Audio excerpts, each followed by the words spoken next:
La austríaca, Paul, bienvenido, buenos días. Hola, buenos días, gracias. Para analizar 100 días de Milei, ¿qué resultados de Milei en 100 días? A ver, mucha oposición, seguro. Mucha oposición Política. Y desde cierto punto de vista lo que se puede decir es que son 100 días de desastre. O sea, los ingresos reales de la gente han bajado, hay decrecimiento de la actividad económica, recesión, o sea, es un caos, ¿no? O sea, el hambre está aumentando, la pobreza está aumentando, pero claro, eso es un análisis de alguien que no sabe bien economía y que no sabe bien cómo funciona esto. Esto es como si vemos a un señor, llamémoslo señor argentino, sea su nombre, y este señor es heroinómano, y entonces de repente a este señor que es drogadicto lo quieren sanar y lo meten en un reformatorio, como se llame, un centro de estos de reforma de drogadictos. Entonces lo que hacen es quitarle la heroína y hacerle un tipo de terapias, y claro, el tipo empieza a sufrir porque no tiene su heroína diaria. Y tiene unos dolores que antes no tenía y entonces sufre. Entonces cualquiera que no sepa bien cómo se sana a un heroinómano, pues lo que ve es, uy, está peor que nunca. Y eso es lo que se puede analizar de Argentina, está peor que nunca, efectivamente, desde cierto punto de vista. O sea, es decir, los dolores están ocurriendo. Pero claro, es que eso es necesario. El heroinómano necesita pasar por una terapia para que deje de consumir heroína y pueda lograr superar la adicción en algún momento. Y esos son pues unos meses de sufrimiento intenso. Lo que pasa es que ciertamente, digamos que esa terapia, es decir, Milei sabe cómo se cura al heroinómano, pero no está pudiendo aplicar toda la terapia completa, sino solo a medias. Y entonces a medias, pues vamos a ver qué tanto funciona, porque no es al completo. ¿Lo dices por el paquete que frena el Congreso? Efectivamente, porque si no puede hacer todas las reformas, sobre todo de liberalización económica, porque aquí hay, digamos, tres puntos fuertes de las reformas que se tienen que hacer. Aparte de otro, que es la seguridad, y en la seguridad creo que casi nada se ha avanzado porque sigue siendo un país muy inseguro, de inseguridad ciudadana, de robos, atracos, asesinatos, etcétera, y eso también hay que trabajar allí. Pero en lo que es la economía, hay una pata que es la liberalización económica, que ha logrado muy poco porque le han tirado las leyes que ha intentado pasar con la ley ómnibus, la ley de bases.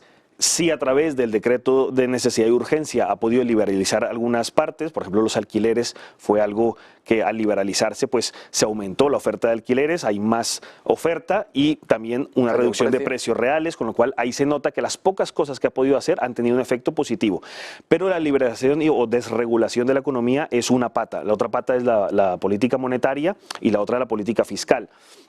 Entonces allí también se ha logrado bastantes cosas, que es equilibrar el presupuesto, que ya no haya déficit, que haya superávit, es decir, que los ingresos sean mayores que los gastos. ¿A quién se le ocurre en tu casa, por ejemplo, en la casa de cualquier televidente, que todos los meses se gastara más de lo que se ingresa? Pues esto es la situación de Argentina. Bueno, también es la de España, pero no tan desorbitada. Y la de Estados Unidos. Y la de Estados Unidos también, o sea, que este antes comentábamos que Estados Unidos tiene un 5,5% de déficit. Es verdad. Para crecer un 2%. Sí, si tú le quitas el 5,5%, Estados Unidos se vaya abajo en el crecimiento. Claro, claro. Si es que Estados Unidos tampoco está bien. ¿Qué prefiere? ¿En vena el dopaje? Bueno, claro, ese es el tema. Sí, bueno, Estados Unidos es otro asunto, pero en el caso de Argentina, que es, digamos, mucho más a lo salvaje, pues ha ido deteriorando el país porque constantemente, al menos Estados Unidos tiene otras ventajas y que compensan la situación, pero Argentina, ¿qué? Entonces se ha ido deteriorando la economía en buena parte por el déficit fiscal. Entonces Milei lo arregla y dice, no, aquí tiene que haber más ingresos que gastos, hace unos recortes de gastos tremendos, que por cierto eso también hace que haya una recesión económica porque el Estado también está gastando menos y por tanto mucha gente que dependía de esos gastos del Estado pues ahora está con problemas económicos. Pero es necesario pasar por esa desdrogadicción. Entonces es reducir el déficit fiscal y luego por el lado de la moneda había una situación donde por $1 se daban 400 pesos, digamos, a la fuerza por el gobierno socialista peronista, y Milei lo que hizo, o sea, no quitó el cepo cambiario, no liberó completamente la economía, que es lo que creo que un libertario debería hacer, pero yo creo que hay que entenderlo como que quizás lo que está haciendo es un proceso para que, oye, primero voy a subir a 800 pesos por dólar y voy haciendo un acercamiento del tipo de cambio real entre el peso y el dólar con el tipo de cambio oficial, que se vayan acercando y cuando ya se elimine toda brecha cambiaria, entonces ya quizás ahí liberalizar la economía, quizás para dolarizarla y eliminar el Banco Central, o quizás dejando convivir el dólar y el peso a la vez. No sé de momento lo que va a hacer, pero bueno, toda esa política monetaria que ha empleado, esa política fiscal y esa muy parcial liberalización económica es necesario para poder sacar a Argentina adelante y que vuelva a ser un país rico, pero es decir, esto lo veremos más en 4 años que en los primeros 100 días, y no solo estamos viendo al drogadicto sufriendo, pero es que es necesario para que pueda surgir adelante. Quien lleva ya un poco más de camino es Bukele. Reformas políticas importantes. ¿Dónde va El Salvador? Porque hay voces que dicen, oiga, lo de la intervención, sobre todo en materia de seguridad, está bien un tiempo, pero no lo convierta en un estado policial. ¿Cómo lo ves? Sí, claro, ahí también tocó aplicar también medicina fuerte, quizás en muchos sentidos cuestionándose el tema de los derechos humanos desde ciertos puntos de vista, pero también había que hacer una política fuerte para poder sanear la situación. Un país que estaba prácticamente en una guerra civil, con 60 muertos al día, y ahora hay muchos días 0 muertos al día, o sea, la diferencia es gigante. Entonces, lo que creo es que Bukele se centró su primera legislatura en poder solucionar la seguridad ciudadana, que es necesaria, porque si no, ¿cómo la economía va a fluir? Que luego es el caso de Haití. O sea, en Haití también es por falta de seguridad, ¿qué economía va a surgir? Entonces, en El Salvador también pasaba eso. Y entonces, al sanear eso y ya pacificar el país, entonces ahora en el segundo periodo de Bukele lo que él se plantea es, bueno, ahora vamos a hacer crecer la economía, porque hasta ahora casi no ha crecido casi nada.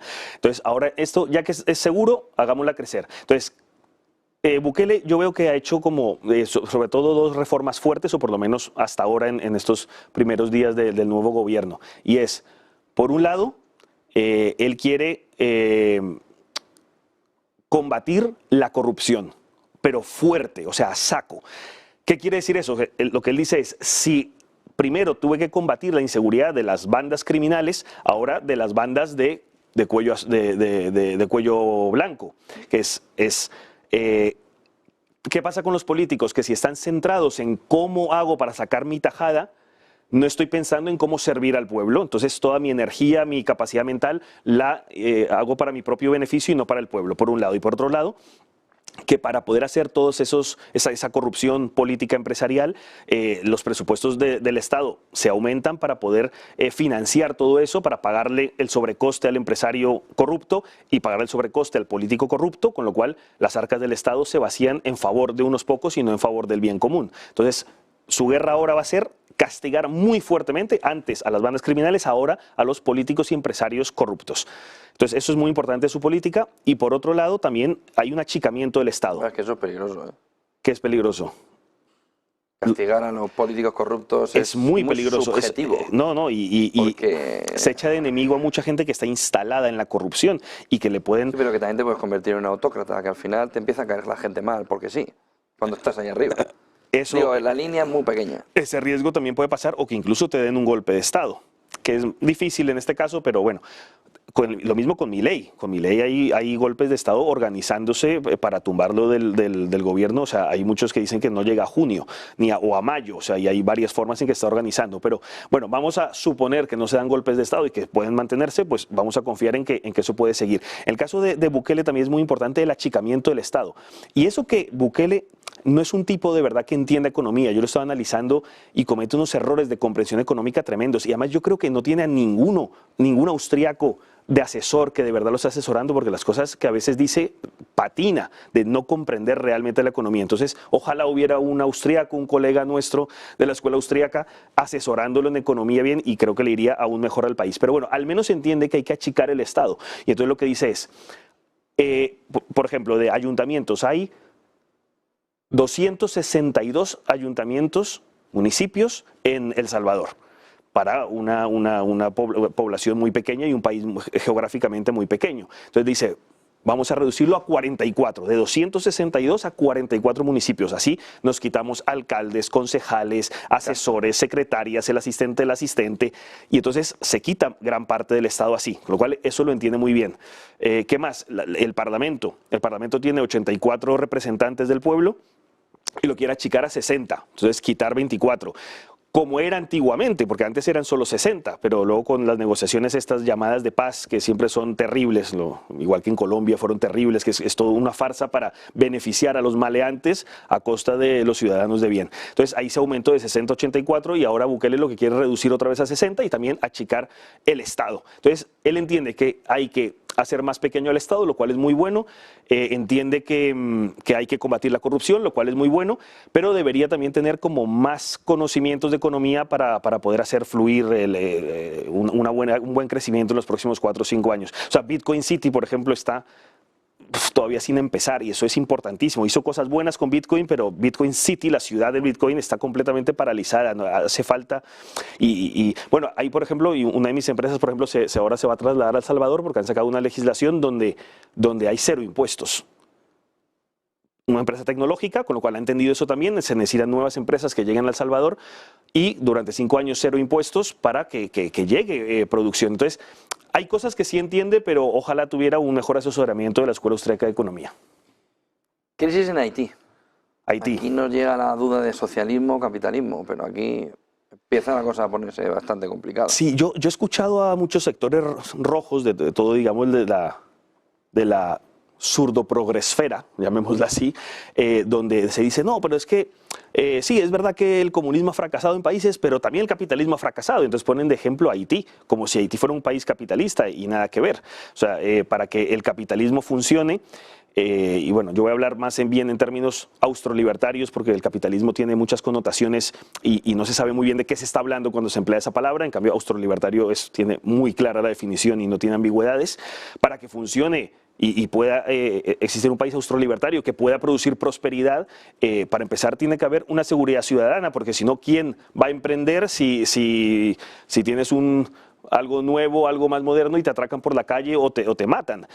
También seguridad jurídica, o sea, es decir, primero el principio de no agresión, que es básico en el austrolibertarismo. Entonces tú tienes que garantizar el principio de no agresión, que nadie agreda a otro.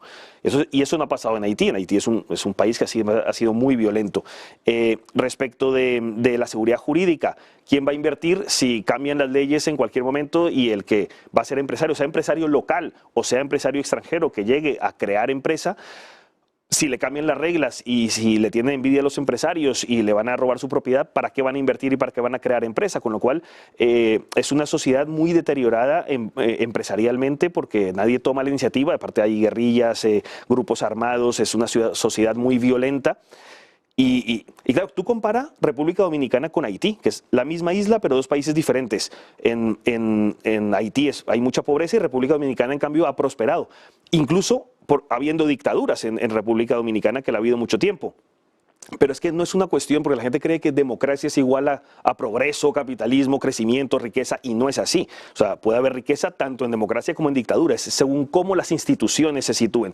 Y las instituciones en República Dominicana se han cuidado mucho más, la gente podía salir a la calle tranquilamente, hay principio de no agresión, se castiga al maleante y la seguridad jurídica ha hecho que muchos inversores extranjeros lleguen a invertir a República Dominicana, mientras que en Haití, ¿quién va a confiar? Entonces, no es un país ni austrolibertario ni capitalista y, por supuesto, no es un fracaso del capitalismo porque nunca ha existido allí. Entonces, me gustaría como aclarar eso.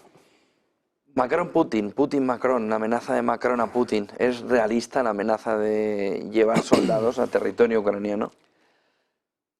Pero ten en cuenta que la misma persona que amenaza es la misma que antes fue muy débil respecto a Rusia y muy condescendiente y muy negociador y muy dialogante y que incluso no ha casi llevado armas o ayuda militar a Ucrania. Entonces, ¿cómo puede ser que el país que menos lleva ayuda militar a Ucrania ahora sea el que se pone rudo y quiera atacar? Yo creo que simplemente es un clásico chauvinismo francés que siempre quieren tomar el protagonismo, que cuando se sienten que no son el protagonista, entonces lo toman y esto es como, y espero que lo sea, porque si no sería gravísimo para la Tercera Guerra Mundial, que sea solamente un acto de llamar la atención y decir, no, ahora Francia lidera el tema de la OTAN frente a Rusia y tal, pero yo no le daría mucha importancia o así quiero creer. ¿Cómo es el final de la guerra de Ucrania? Ahora que vamos a ver la cumbre en la que hasta China ha pedido estar en Suiza y que vamos avanzando a que haya un intento al menos. Claro, hemos pasado de una parte donde Ucrania tenía la iniciativa y Rusia retrocedía 2023, sobre todo el segundo semestre de 2023, ha sido de resistencia rusa, de que ya no retrocedemos ni un centímetro, pero ya 2024 va haciendo lo contrario. Ahora Rusia es la que está avanzando, cada día va tomando posiciones, Ucrania está retrocediendo y Ucrania ya siente, o por lo menos muchos sectores de Ucrania, que van a perder la guerra y que no hay nada que hacer. Entonces, y de hecho, por ahí también viene ese envalentonamiento de Macron ahí al amenazar, porque se nota que Ucrania ya no puede sostener la guerra. Rusia ha jugado un papel de aguantar. No pudo vencer a Ucrania. Bueno, si hubiera sido Ucrania sola, por supuesto lo hubiera arrasado, pero claro, toda la OTAN detrás no la pudo vencer. Dijo, bueno, pues esto va a ser una guerra de desgaste.